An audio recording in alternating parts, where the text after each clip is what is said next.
Hledám v lese, mě to pípá a takhle hezky na povrchu tady kouká nábojka, mouzrák, je.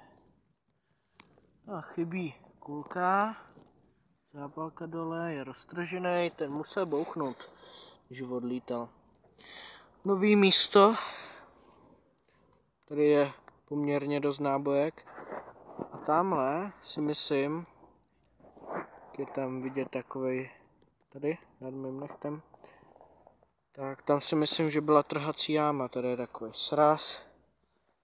No, zajímavé. Takhle vypadá. Sypal jsem z něj hlínu, rok 36, 3 roky před začátkem války. Tady roztrhlej, jo, jak tam bouchnu ten střelný prach. Tady ta dírka, vlastně tam tudma se, když klepnou zápalku, tak se přesune exploze do náboje, to vypálí kulku, která chybí.